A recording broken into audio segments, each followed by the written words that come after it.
Somebody had a question before I left. I don't think I got the answer. I said, if the lady you're with can please you how you want to be pleased, so she has the same sexual desires as you, would men cheat on their lady still, since we're biologically different? But they cheat on them still, as if they cheating on them when they not getting pleased. Like, Because they're not getting pleased, so they most of them are probably cheating on their I lady. would argue that it's not. Even whenever they not getting all of their needs met, that I would say for the most part, they still ain't cheating. Or would want to cheat. How about that? They probably want to, Would but they want to I would cheat? say that I would say to your point, if a man is getting pleased, satisfied, Hmm. I think that's on the list of one of the major reasons men are cheating. That will go away. That's a significant dip in the percentage of men being compelled to step outside of the relationships. But So is it the man? So I asked that question because I think there's different types of men. What M. White is saying is that, or what I think he's saying is that some men are wired to do so because of the difference, or what their desires are is different for what women have. So they may seek more women. It has nothing to do probably with the lady itself. They just seek more women, so they want to be with more women. that could be true. But I believe that it don't matter what your desire. I can have the same desires as a man that want to smash everybody, but it's something else that's keeping me from doing that he don't have. Okay, You get what I'm saying? Yeah. So what is that? Yeah, if left to yeah. our, Let's talk I about can that. tell you this. Yeah. Left to our own devices, yes, we out here. That it is what it is. But most men behave because of consequences, whatever that looks like, right? Whatever consequences. Your consequences could be divorce. Your consequences could be shame, embarrassment, or judgment.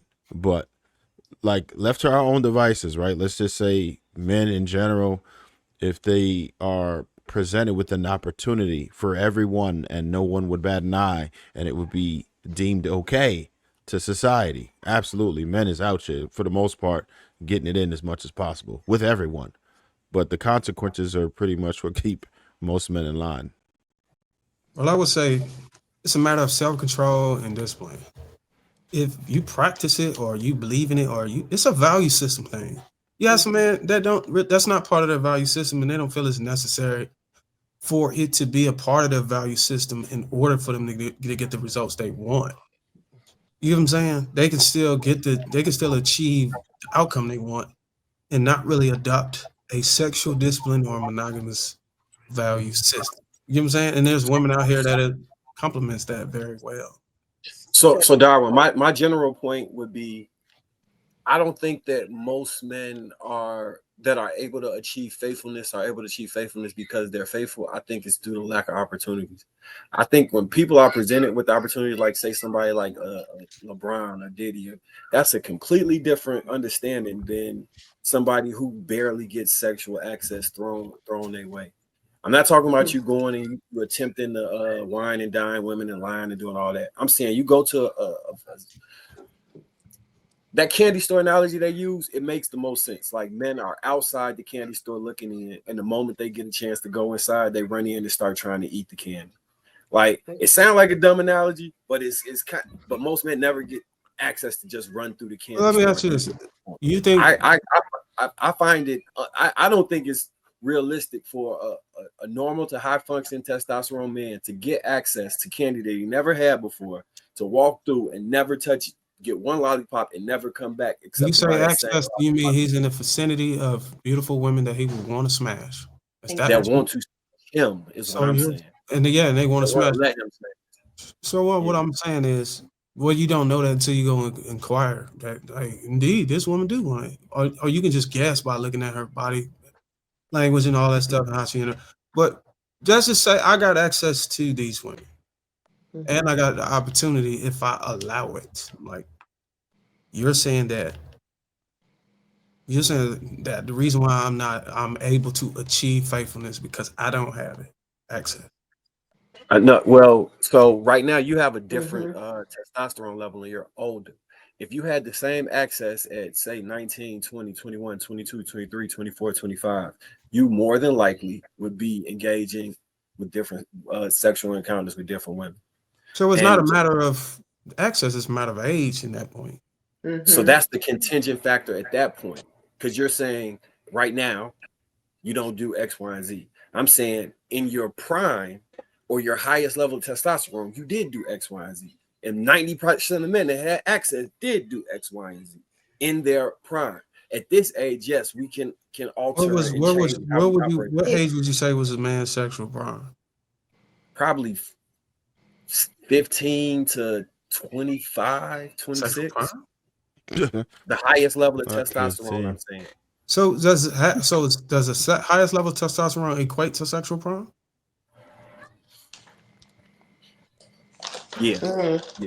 Yeah, I would say so. Okay. Well, I can get you to win that. I don't think there's any much discipline as a 15-year-old. Because arguing most 15-year-olds don't even have any practice or even know or even have any interest in trying to understand what it is. Or let's get away from the 15-year-olds though. Let's start. We're gonna use adults for the thing. I'm not making a discipline argument. I'm making a biology argument. And what you'll see in people who get granted that, whether they religious leaders, whether they the most disciplined of they all usually have some type of sexual history that may dwindle down as they get older. But in a prime, it's Tiger Woods, it's any throughout history. You pick a time and men behave in very similar fashion when they had access. Let's just say, so should we just accept this? Let's just check it up to it's a matter of weighing whether it's worth it or not. Because if person B has a shitload, he ain't got shit to lose, a single dude. I mean, he just met this girl, they maybe cohabitating every now and then. He might smash the girl that's been hitting on him that's on the squat rack every Tuesday. But the man that's married, you know what I'm saying, he's sole provider and all this other shit, and he got multiple kids. He's not gonna, he's not gonna risk it. So I would argue it's a matter of risk. First of all, it's a matter of your value system primarily. Some of these guys have spiritual beliefs and traditions they believe in that they practice and they read up on and they pray on. And then you have the things that you have to lose. So you have to measure like, damn, is it worth me getting caught up over a little piece of ass and throwing my whole life and credibility and my image in the garbage? Do you remember the 90s and the early 2000s when the divorce rates was through the roof? Do you remember that? Like the late 80s, 90s, 2000s? Honestly, in the 90s, well, I mean, I'll grant you that. Yeah, sure. Though during those times, all of those men had those same things to lose, yet they still fell victim to the same things.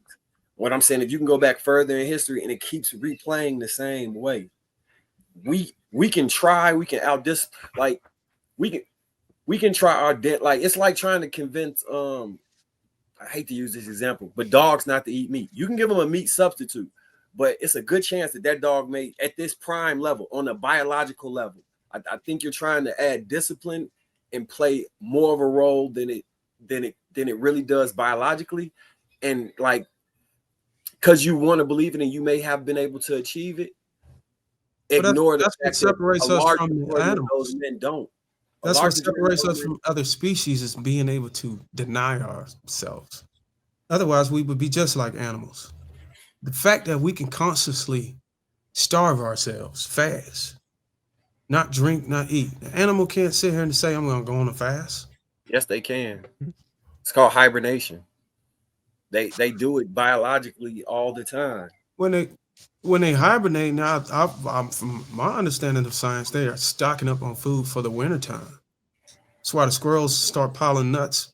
I ain't going to use that one because too many calls. But you get what I'm saying. It's a matter of preparing for, naturally preparing for what's to come. But still, I think my argument still rests that, yeah, it's a matter of being able to deny ourselves. Like it don't even matter hibernation. It can be don't matter when it is. We can literally say here today, or collectively, that all four of us are not going to eat for the rest of the weekend or for the next 3 days. Animals can't do that. I was gonna say that all men that have a girlfriend or a wife, all men that have access to sex with other women. There's always someone interested in men that are taken. So those men, I don't know about the single men, but those men who are in a relationship, they have access all the time. You think women ain't looking at them? I think the men you all see, but there's a large majority of men who don't nobody see. No, I'm talking about the men who have they're in a relationship. They have a girl. They have women that are interested in them, like when they go to work, wherever, it doesn't matter. They have women that's interested in them, and they have access all the time, no matter what age you are. I agree a relationship increases your attractiveness, but there's a segment of men who, no matter how they would have went from 0 to 2, not 6 to 9. There are a lot of men do go from 6 to 9 in relationships. I agree with you, like that. I'm saying, but it's a large portion of men who don't even register on the attractiveness level, relationship or not, and those men don't go from 0 to 3, and then we also, there's another critical piece we forgetting, and it's actually the woman. We didn't think for a second that maybe we communicated to the woman that this is something that we wouldn't do in order to gain her trust, for her to be our wife and have our kids and have an ease of mind that she don't got to deal with that. That's another factor that compels men to achieve faithfulness too, because a lot of these women are adamant about walking away from the relationship if you were to be reckless or, betray her. So that's another thing that helps men maintain discipline and faithfulness. It's losing a woman that he actually loved. And I know men don't like to talk about it because it kind of make you sound weak. But I'm a married man, so I can speak on it. I love my wife, you know what I'm saying? And I told her this is something that I wouldn't do. And she told me she wouldn't want me doing that. And the reason why she trusts me is because I wouldn't. Darwin, that doesn't sound weak. No, it don't sound weak. Some people do think it's weak. Discussing biology, because that when you praise a woman in these spaces, come on, trust me. Every time I do it, motherfuckers come for me in the comments, call me simp. But I'm like, this is my damn wife, bro. Like, why?